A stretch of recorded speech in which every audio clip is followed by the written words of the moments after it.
할렐루야. 오늘도 예배 나오신 믿음의 성도님들 주의 이름으로 환영하고 축복합니다. 예배를 통해서 우리 하나님의 큰 영광을 받으실 줄로 믿습니다.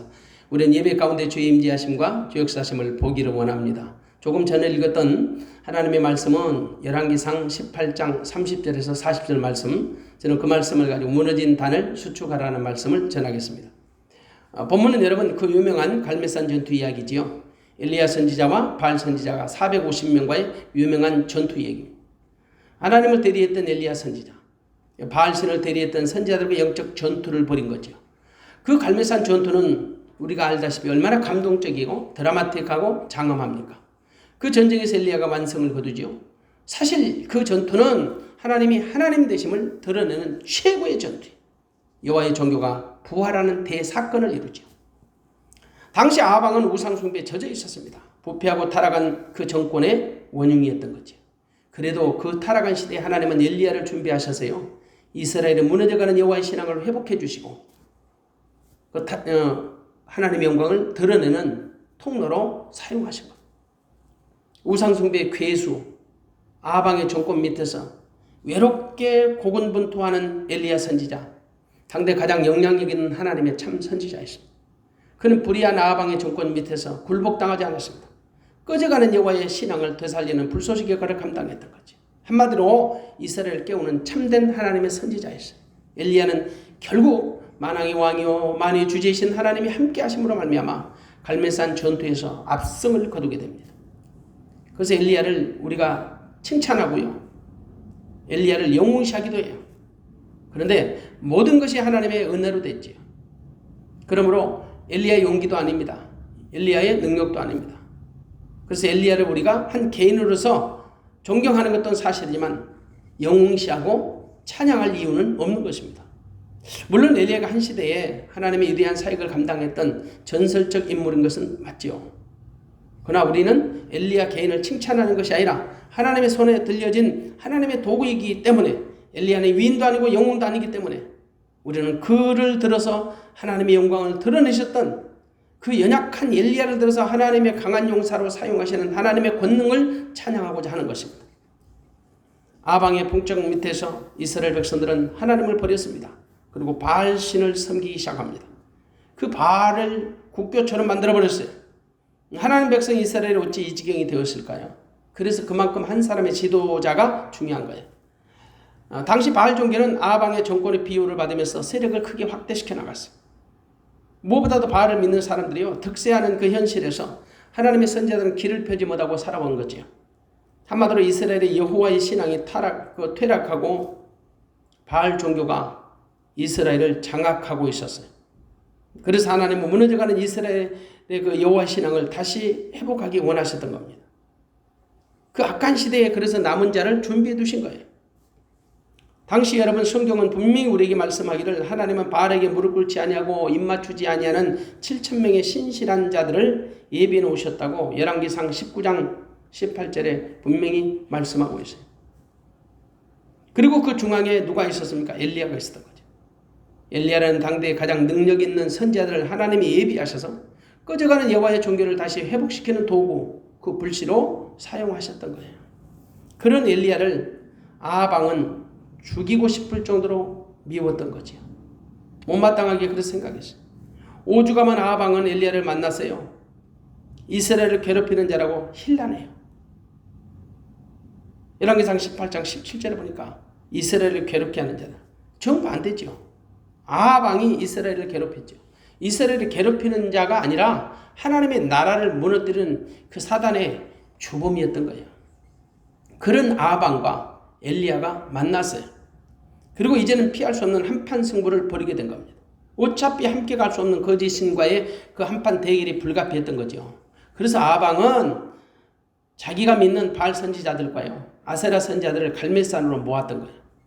왜냐? 갈멜산은 당시 우상숭배에 가장 성행하던 장소죠. 그들이 그 천둥과 비의 신을 상징하는 바알 신의 본거지로 삼고 있었던 곳이 바로 갈멜산이에요.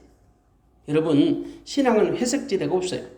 하나님과 바알 사이에서 방황하던 이스라엘 백성들에게 하나님이 유일하신 참 살아계신 하나님이라는 것을 보여줄 수 있는 절호의 찬스를 맞은 거죠.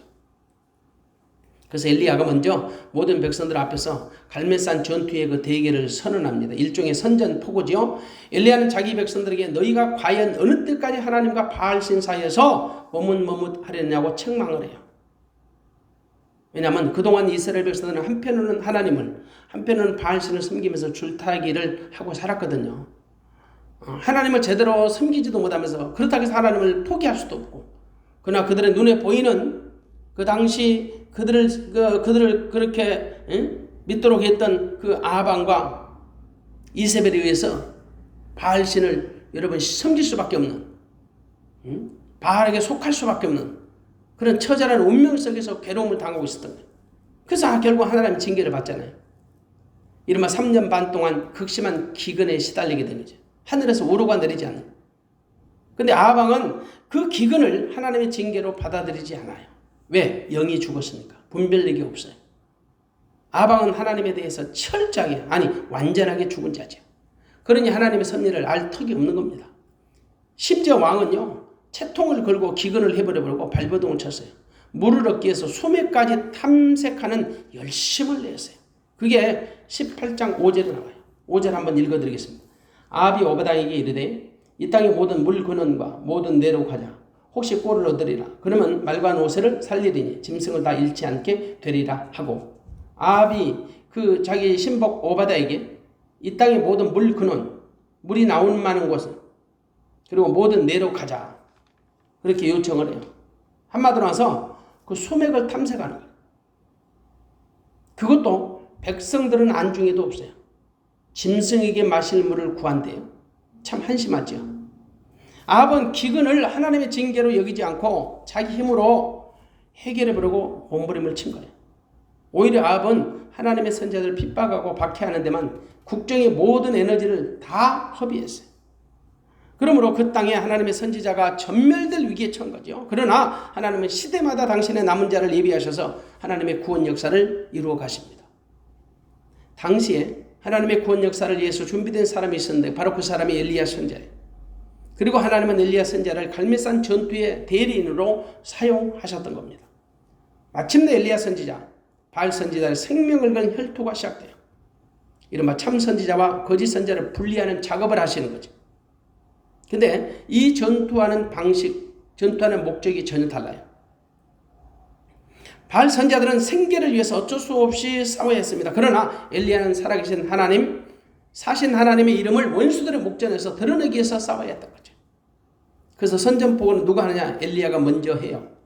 그게 19절입니다. 한번 19절을 제가 읽습니다. 20절입니다. 20절. 아합이 이에 이스라엘 모든 자손에게로 보내어 선자들을 갈멜산으로 모으니라. 엘리야가 모든 백성에게 가까이 나아가 이르되 너희가 어느 때까지 두 사이에서 머뭇하려느냐.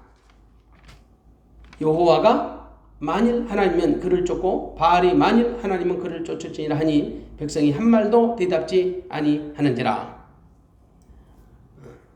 아방이 이스라엘 백성들과 선지자들 다 갈멜산으로 초청을 했죠. 그리고 엘리야가 자기 백성들 앞에서 모두 발언을 해요. 무슨 말이냐면 갈멜산으로 소집된 이유를 설명하는 거예요. 그러면서 엘리야는 그들에게 결단을 촉구합니다. 근데 그 결단의 촉구가 비장해요. 마치 그 옛날 여호수아가 자기 백성 이스라엘 앞에서 마지막 결단을 촉구하던 그때의 결기와 비슷했어요. 여호수아서 24장 14절과 15절 말씀을 한번 찾아 읽어보십시다. 여호수아서 24장 14절과 15절입니다. 그때 여호수아가 자기 백성 이스라엘 향해서 마지막 메시지를 던져요. 그 내용은 이것입니다. 그러므로 이제는 여호와를 경외하며 성실과 진정으로 그를 섬길 것이나 너희의 열조가 강 저편과 애굽에서 섬기던 신들을 제하여버리고 여호와만 섬기라. 만일 여호와를 섬기는 것이 너희에게 좋지 않게 보이거든 너희 열조가 강 저편에서 섬기던 신이든지 혹 너희의 거하는 땅 아무리 사람의 신이든지 너희 섬길 자를 오늘날 택하라. 오직 나와 내 집은 여호와를 섬기겠노라. 지금 하나님을 섬길 것인지 혹은 가나안의 우상을 섬길 것인지를 결단하라는 거예요. 우물쭈물하지 말라는 거예요. 왜? 사람은 두 주인을 섬길 수 없으니까. 다시 말해서 하나님을 섬기든지 우상을 섬기든지 양당간의 결정을 하는 거죠. 어쩌면 여호수아의 결단 촉구하는 것이나 오늘 엘리야의 본문에서 결단 촉구가요. 개인의 신앙뿐만이 아니라 이스라엘 백성들의 신앙의 전체를 회복하는 큰 계기가 된 겁니다. 그런데 여호수아 당시 이스라엘은 그 여호수아의 결단의 촉구를 믿음으로 받아들여요. 그들은요, 다른 신을 섬기는 일을 우리가 결단코 하지 않겠다고 다짐을 했어요. 우리가 절대 다른 신을 섬기지 않겠습니다. 그런데 오늘 본문의 여호와의 그 엘리야의 결단을 받았던 이스라엘 백성들은요, 당시에 단 한마디 말도 없어요. 오죽하면 백성이 한 말도 대잡지 아니하는지라 그러세요. 21절에 보니까 백성이 한 말도 대잡지 아니하느니라. 그만큼 시대적으로 이스라엘의 영적 상태가 부패했다는 거죠. 타락했다는 거죠. 죽었다는 거죠. 하나님 편에 서지 못할 정도로 그들의 영혼이 죽은 상태였어요. 그래서 결단하지 못한 거예요. 이러지도 못하고 저러지도 못하고. 그러자 엘리야가 다시 이번 결매산 전투의 방식을 제안합니다. 전투의 방식을 제안을 해요. 23절과 24절입니다. 그런즉 두 송아지를 우리에게 가져오게 하고 저희는 한 송아지를 택하여 각을 떠서 나무 위에 놓고 불은 놓지 말며 나도 한 송아지를 잡아 나무 위에 놓고 불은 놓지 말고 너희는 너희의 신의 이름을 부르라. 나는 여호와의 이름을 부르니 이에 불로 응답하는 신 그가 하나님이니라. 백성이 다 대답하되 그 말이 옳도다. 한마디로 말해서 각자 믿는 신을 향해 제단을 쌓고 재물을 불러 태워서 응답하는 것으로 승부를 결정하자는 거예요. 나는 여호와의 이름을 부를 테니까 너희는 너희가 믿는 바알 신의 이름을 불러서 어느 신이 불러 응답하는지 그 신이 참 하나님이라고 인정하자는 겁니다. 그리고 그들에게 먼저 엘리야가 양보를 합니다. 바알 선지자들의 송아지를 잡습니다. 그리고 바알의 신의 이름을 부르기 시작합니다. 그들은 아침부터 낮까지 기세를 높이며 바알을 불렀습니다. 바알이여 응답하소서. 바알이여 응답하소서. 26절에 보십시오. 저희가 그 받은 송아지를 취하여 잡고 아침부터 낮까지 바알의 이름을 불러 가로되 바알이여 우리에게 응답하소서. 하나 아무 소리도 없고 아무 응답하는 자도 없으므로 저희가 그 쌓은 단 주위에서 뛰어놀더라. 아무 소식이 없어요. 아무 응답이 없는 거죠. 그저 이번에 그들이 그 기도의 방식을 바꿨습니다. 제단 주위를 뛰어다니면서 자기 신의 이름을 부르는 거죠. 그러나 여전히 응답이 없어요. 오히려 그들의 마음이 서서히 조급해져 갑니다. 그러자 오정이 되었습니다. 오정이 이르러 엘리야가 저희를 조롱하기 시작합니다. 한번 27절을 보겠습니다. 오정이 이르러는 엘리야가 저희를 조롱하여 가로되 큰 소리로 부르라. 저는 신인즉 묵상하고 있는지 혹 잠깐 나갔는지 혹 길을 행하는지 혹 잠이 들어서 깨워야 할 것인지 하매 엘리야가 그 바알 선지자들을 향하여 큰 소리로 부르라고. 큰 소리로. 왜냐? 니들이 믿는 바알도 신인즉 묵상 중인지 혹은 외출 중인지 혹은 길에 지금 도보하는 중인지 혹은 지금 깊은 잠에 빠져 있는지 모르니까 깨우라는 겁니다. 더 그래서 큰 소리로 불러보라는 거죠. 그래도 아무 응답이 없습니다. 그래서 이제 그들은 비장의 마지막 카드를 꺼냈습니다. 바알 선지자들이 흥분해서 더 큰 소리로 바알을 불렀지만 여전히 아무런 반응이 없자 그들이 마지막 감춰뒀던 그 빅 카드를 쓴 거예요. 그들이 사용한 그 비장의 카드가 뭘까요? 자기 몸을 학대하는 겁니다. 자해하는 거죠. 그들은 자기 몸에 피가 흐르도록 칼과 창으로 자기 몸을 상해했습니다. 그 자해하는 것은 자기들이 믿는 신에 대한 충성과 헌신을 다짐하는 의식이에요. 자기들이 믿는 바알 신을 감동시킬 수 있는 최고의 빅카드로 생각하는 거죠. 이것이 바로 인본주의 종교의 실태입니다. 인본주의는 신이 자기들을 도와주는 것이 아니에요. 자기들이 신을 도와주는 방식이에요. 자기들이 믿는 신이 얼마나 무능하고 쪼잔하면 그러겠어요. 그래서 그들은 자기들이 믿는 신을 감동시키기 위해서 별스러운 짓을 다 하는 거예요. 하지만 그들이 믿는 바알신은 저녁 소재를 드릴 때까지 아무 소리도 없고 응답하지도 않아요. 아무런 반응이 없었던 거죠. 한번 생각해 보십시오. 우상은 사람이 손으로 만든 죽은 신이에요. 그런 신은 듣지도 못하고 보지도 못하고 냄새를 맡지 못한다. 아무것도 할 수 없는 것이다. 그런데 미련한 인간은 우상을 신으로 자기 신으로 만들어서 섬기죠. 한치 앞도 모르는 인간의 종교성 때문이에요. 그래서 사람들은 지푸라기 하나라도 잡고 싶어하는 종교성으로 인해서 수많은 우상들을 만들어냈던 겁니다. 결국 죽을 짓만 골라 하는 거죠. 드디어 이제 엘리야의 차례가 됐습니다. 엘리야는 모든 백성들을 자기 앞으로 가까이 오라고 했습니다. 30절입니다. 엘리야가 모든 백성을 향하여 이르되 내게로 가까이 오라. 백성이 다 저에게 가까이 오매 저가 무너진 여호와의 단을 수축하되 엘리야가 구경하는 모든 백성들을 향하여 자기 곁으로 가까이 오라 합니다.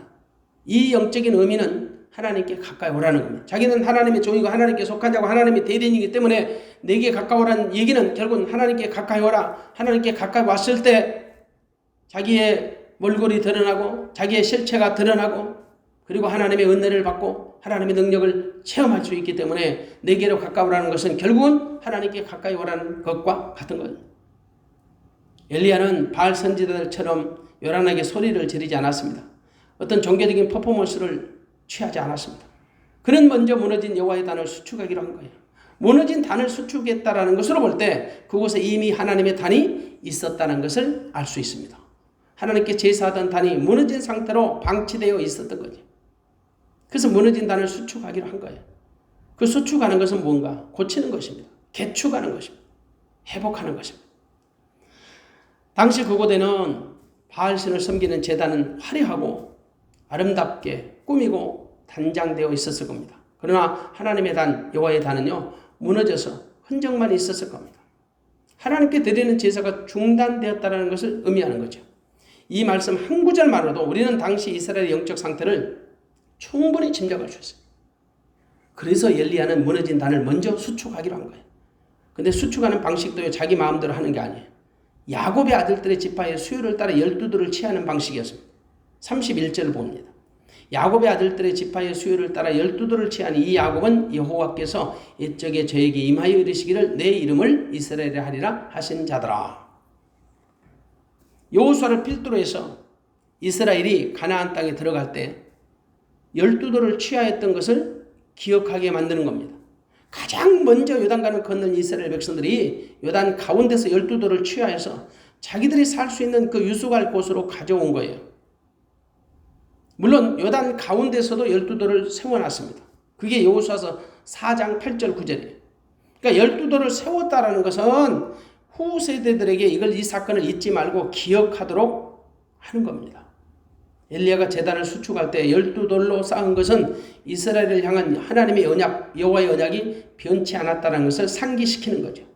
그러므로 야곱의 12돌의 의미는 이스라엘의 모든 12지파가 하나님을 예배하는 일에 한 마음과 한 뜻이 되었다라는 것을 상징하는 거예요.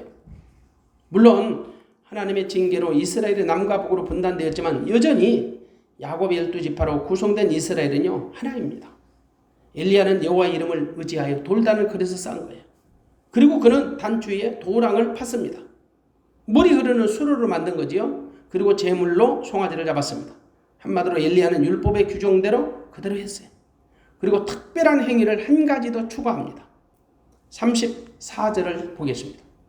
또 이르되 다시 그리하라 하여 다시 그리하니 또 이르되 세 번 그리하라 하여 세 번 그리하니 33절을 다시 봅니다. 또 나무를 버리고 송아지의 각을 떠서 나무 위에 놓고 이르되 통 넷에 물을 채우다가 번제물과 나무 위에 부으라 하고 통 넷에 물을 채워 넣습니다. 그리고 번제물과 나무 위에 부으라는 겁니다.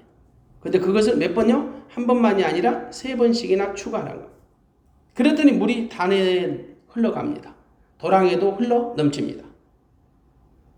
단에도 물이 출렁출렁 넘치고 도랑에도 흘러 넘치게 된 거예요. 이는 혹시라도 오해의 소주가 있을 수 있는 그 모든 것을 차단하는 의미죠. 이른바 인간적인 꼼수나 속임수가 없다라는 것을 공개 천명한 거예요. 왜냐하면 그 교부들의 증언에 따르면요, 이단 종교에서는 제단 밑에다가 빈 공간을 만들어 놓는데요. 그리고 그 속에서 불을 붙여요. 이것을 자기들이 이적이라고 속이는 경우가 허다했다 합니다. 그런 오해의 소지를 애당초 차단하는 거예요. 그만큼 엘리야는 전적으로 하나님만 의지한 거죠. 인간적인 꼼수나 방법을 근본적으로 차단한 거예요. 엘리야는요, 오직 이 갈멜산의 전투의 승부가 하나님께 달려있음을 처음부터 확신했어요. 그래서 이 제단에 불이 붙는 것 역시 하나님의 초자연적인 방법, 그분의 능력 외에는 없다는 것을 공개 천명한 거죠. 엘리야는 오직 믿음의 방식으로 제사를 드렸습니다. 그리고 엘리야는 믿음의 방법으로 기도했습니다. 간구했지요. 얼마나 이 기도가 인격적인 기도인지는 아세요? 그는요, 바알 선지자들처럼 큰 소리 지르지 않았습니다. 광란의 퍼포먼스도 하지 않았습니다. 인간적인 자의 행위도 하지 않았습니다. 그의 기도는 아주 짧고 간결했습니다. 왜냐? 목적이 분명하니까. 그래서 그는 중언부언하지 않았던 거예요.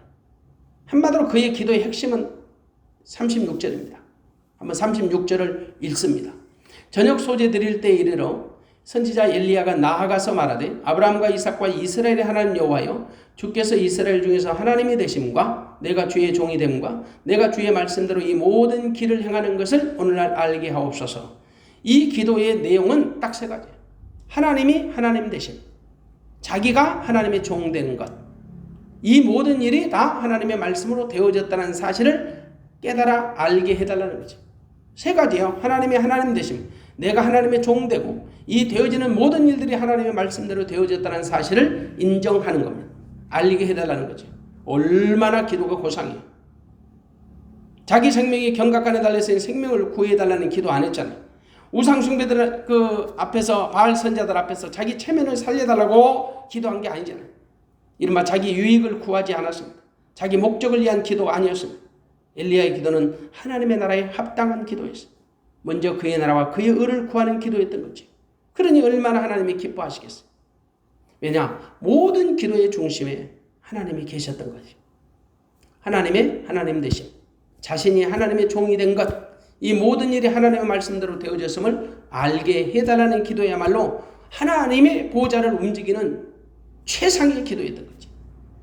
사실 여러분, 인간이 하나님께 드릴 수 있는 최상의 예의가 뭘까요?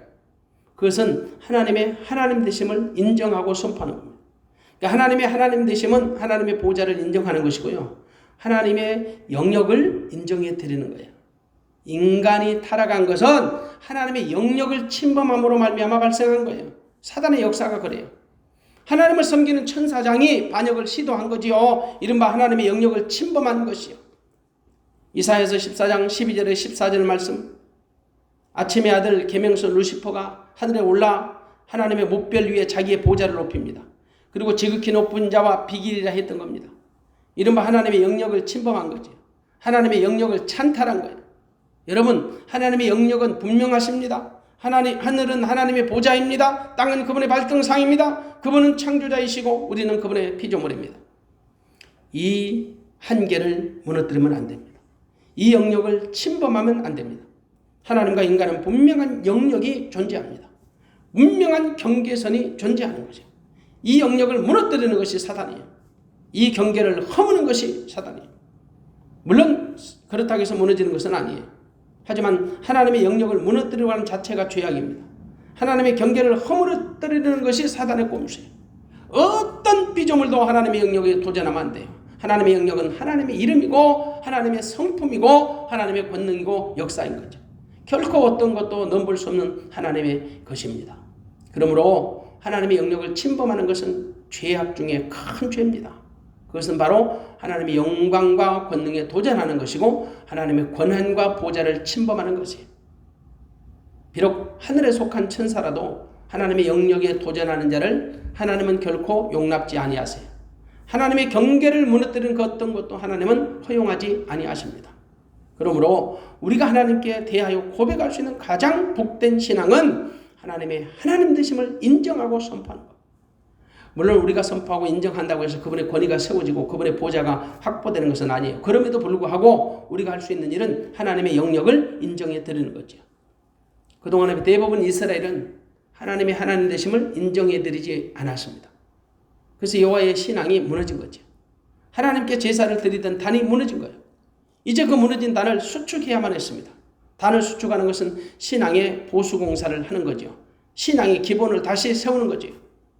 이것은 하나님의 하나님 되심을 선포하고 인정함으로써 가능한. 하나님은요, 하나님이세요. 우리는 그분의 종이에요.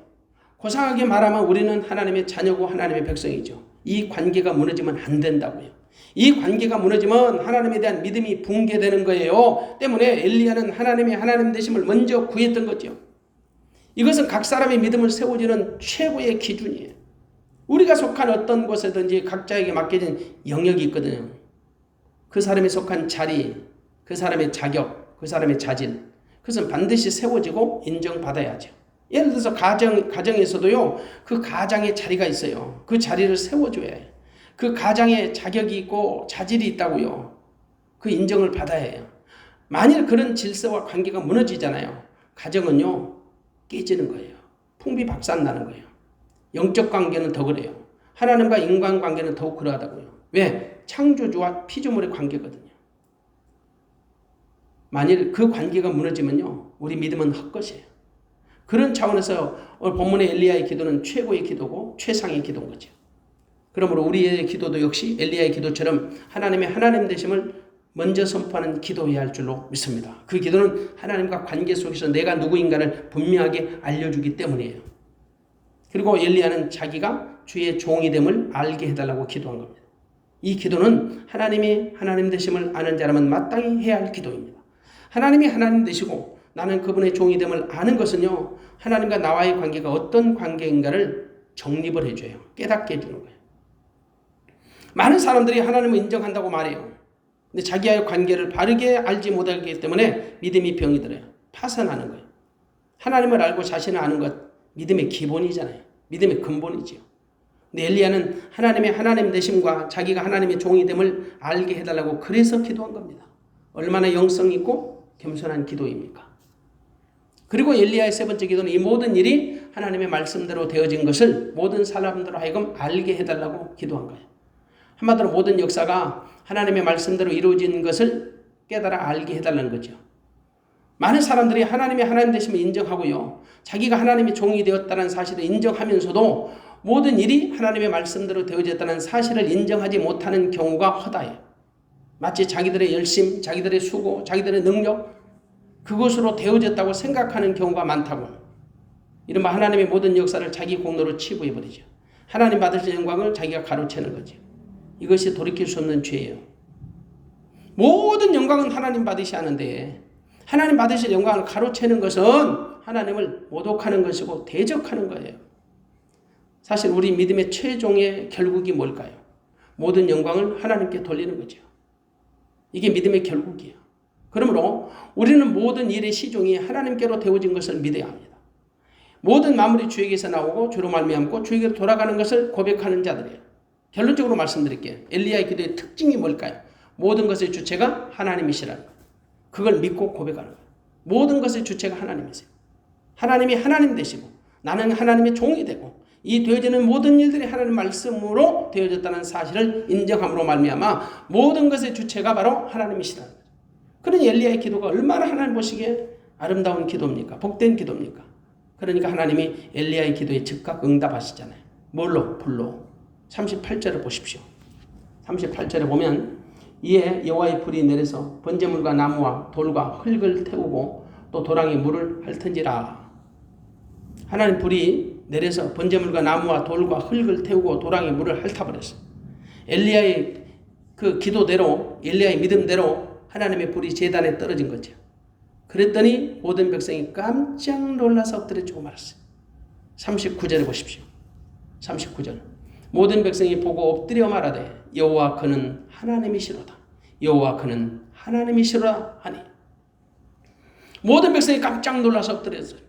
그리고 말합니다. 여호와 그분은 하나님이시다. 여호와 그분은 하나님이시다. 한마디로 하나님이 하나님 되심을 인정하는 거죠. 그리고 이 모든 일이 하나님의 말씀대로 이루어졌다는 사실을 백성들이 똑똑히 현장에서 목도한 거예요. 목격한 거죠. 엘리야의 기도에 응답하신 하나님을 목격한 거예요. 그래서 그 백성들이 하나님을 경외하기 시작합니다. 여러분, 제단의 불이 임한 것도 중요하지만 엘리야가 기도한 대로요, 하나님이 하나님 되심이 드러났고 모든 일이 하나님 말씀대로 되어졌다는 사실이 모든 사람들 앞에서 명명백백하게 드러나는 거예요. 이스라엘 백성들이 보았습니다. 아합 왕도 보았습니다. 바알 선지자도 보았습니다. 결국 그것으로 말미암아 이스라엘 백성들의 마음을 돌이키는 계기가 된 거예요. 사실 엘리야의 기도는요, 제단에 불이 임하게 해달라는 기도가 아니었어요. 그가 처음부터 불을 달라는 원색적인 기도 안 했잖아요. 여호와의 제단에 여호와의 불이 임하는 것은 지극히 당연한 사실로 그는 받아들이고 믿었던 거지요. 하나님이 당연히 불로 응답하실 것을 그는 알고 있었고 믿고 있었어요. 만일 그런 믿음이 없었다면 처음부터 불을 내려달라고 엘리야는 기도했을지 모릅니다. 하지만 엘리야는 불로 응답하신 하나님을 보았습니다. 그리고 믿었습니다. 다만 하나님이 불러 응답하실지라도 그것을 지켜보는 백성들이 하나님의 역사하심으로 받아들이지 못한다면 아무 소용이 없습니다. 그래서 엘리야의 기도는 자기 백성들로 하여금 하나님의 영광을 알게 하고 보게 해달라는 기도를 드린 거예요. 그래야 자기 백성 이스라엘이 여호와의 신앙을 회복할 수 있기 때문이죠. 한마디로 그것이 엘리야의 선지자의 유일한 소망이었고 기도였던 겁니다. 엘리야는 기도한 대로 하나님은 당신의 영광을 지체 없이 드러내셨습니다. 그러자 자기 백성 이스라엘 백성들의 시선이 달라진 겁니다. 그래서 그들이 엎드려서 말하길래 여호와는 하나님이시다라고 고백한 거죠. 한마디로 하나님의 하나님 되심을 받아들이고 고백한 거예요. 그들이 하나님의 일하심을 보고 엎드렸다는 말은요, 하나님의 역사하심을 보고 깨달았다는 거예요. 모든 일이 하나님 말씀대로 되어진 것을 알게 된 거죠. 이른바 엘리야가 기도한 대로 말이에요. 이제 이스라엘 백성들의 태도가 달라졌습니다. 그들은 하나님의 일하심을 친히 목도했거든요. 그런 백성들을 향해서 엘리야가 최종적으로 명령합니다. 바알 선지자를 한 사람도 남김없이 잡으라는 겁니다. 자, 한번 40절입니다. 엘리야가 저희에게 이르되 바알의 선지자를 잡되 하나도 도망하지 못하게 하라 하매 곧 잡은지라. 엘리야가 저희를 기손신으로 내려다가 거기서 죽이니라. 그들은 엘리야의 명령에 적극적으로 순종했어요. 한마디로 그들이 엘리야의 하나님을 보았고 신뢰한 거지요. 엘리야의 소원대로 됐어요. 그들은 엘리야의 명대로 기손신으로 내려다가 바알 선지자를 일망타진하고 말았습니다. 최소한도 불로 응답하시는 하나님의 역사를 현장에서 눈으로 똑똑히 보기 전까지만 해도 그 백성들은 바알 선지자 편에서 동조하는 세력들이었어요. 그들은 아합왕과 그 바알 선지자 눈치 때문에 결단을 촉구하는 엘리야의 책망에 한마디 말도 못했던 거예요. 그러나 불로 응답하시는 하나님의 역사하심을 그들은 현장에서 보았습니다. 그리고 하나님은 사신 하나님이시고 하나님 밖에는 살아계신 하나님이 없다는 사실을 믿고 깨달았던 겁니다. 그리고 선포하는 거죠. 그런 차원에서 엘리야의 역할이 얼마나 우리는 소중하고 위대한지를 보게 됩니다. 어쩌면 당시 여호와의 종교가 소멸될 기로에 있었습니다. 그런데 엘리야의 그 갈멜산 전투를 통해서 여호와의 종교가 회복되는 전기가 마련된 거죠. 여러분, 하나님은 어떤 분이세요? 하나님은 상한 갈대를 꺾지 아니하시고 꺼져가는 심지를 끄지 아니하시는 분이시잖아요.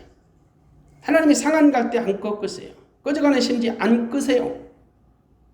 희망의 불씨만 있으면 하나님은 어떻게 해서든 그것을 되살려서 하나님이 원하는 대로 우리를 이끌어 가시는 하나님의 목적을 갖고 계신 분이시라는 거예요. 하나님은 엘리야를 통해 잠자는 이스라엘을 깨우시기 시작하신 겁니다. 풍전등화 같은 위기에 서 있는 이스라엘, 백척간도에 서 있는 이스라엘, 그 여호와의 신앙을 회복시켜주는 전기를 마련해 주신 겁니다. 그러므로 한 사람의 영향력이 얼마나 소중한지를 기억하셔서 지금이라도 나 한 사람이 깨어 기도하는 자가 되어지시기를 주님의 이름으로 축원합니다. 무엇보다도 각 개인이나 가정이나 교회에 무너진 단을 수축하는 주인공들이 되어지시기를 주님의 이름으로 축원합니다. 여호와의 단이 뭘까요? 믿음의 근거입니다. 물론 눈에 보이는 단이 그다지 중요한 건 아니에요. 그러나 이 단도 예배의 초소가 될 뿐만 아니라 예배의 근거가 됩니다. 우리가 하나님을 만나는 신성한 장소가 되기도 합니다. 그래서 제단이 무너지면 안 돼요. 하나님의 단은 여호와 신앙의 중심축이 됩니다. 이스라엘 신앙의 고향 같은 곳이죠. 제단은 예배의 초소가 되고 예배의 자리가 되고 예배의 시간이 되고 예배의 모든 것을 수용하는 그릇이고 심장부예요. 그러므로 여호와의 단이 무너지면 안 돼요. 혹시라도 단이 무너졌다면 여러분 단부터 수축해야 합니다. 이른바 예배의 자리를 회복해야 한다는 말이에요. 비록 그곳이 출석하는 예배당의 자리일지라도 혹은 개인의 심령 혹은 가정의 재단일지라도 다 그렇습니다. 분명히 무너진 담은 수축되어져야 합니다. 그래야 하나님이 일하기 시작하십니다. 단이 무너졌는데 하나님의 응답을 기다린다는 것은 어불성설이에요. 왜? 우선순위가 잘못됐거든요. 지금 내가 속한 곳에 어떤 단이 무너진지를 한번 점검하셔서 먼저 무너진 단을 수축하는 일에 우선하시기를 주님의 이름으로 축복합니다. 한마디로 단을 수축하는 것은 무너진 신앙의 기본을 다시 세우는 일이에요. 요한계시록 2장에 보면 소아시아의 7교회가 나오지요. 그런데 그 중에 에베소 교회에 처음 사랑을 버렸다는 책망을 받습니다. 분명히 에베소 교회는 첫사랑을 가진 교회였지요. 그런데 어느 순간부터 그들에게 첫사랑을 잃어버리게 됐어요. 이제 에베소 교회가 할 수 있는 일이 뭐냐? 첫사랑을 회복하는 겁니다. 그렇지 않으면 예수님이 촛대를 옮겨버리신다고 경고하셨거든요. 다시 말해서 첫사랑을 회복하는 말은 무너진 단을 수축하라는 말과 일맥이 같습니다. 첫사랑을 회복하는 거, 무너진 단을 수축하는 거 같은 의미예요. 무너진 재단을 다시 보수하라는 말이에요. 믿는 자에게는 분명히 예수 그리스도의 이름으로 세워진 신앙의 단이 있거든요. 이른바 신앙의 기초가 되는 시간이 있고 장소가 있고 은혜의 어떤 감격 그 자리가 있다라는 거예요. 근데 어느 순간에 신앙의 단이 무너졌던 거예요. 그래서 신앙의 감격도 사라졌어요. 뜨거움도 없고 차가움도 없어요. 그 미지근한 상태에 빠져 있는 거예요. 혹은 침륜의 상태까지 빠져버린 사람들도 있어요.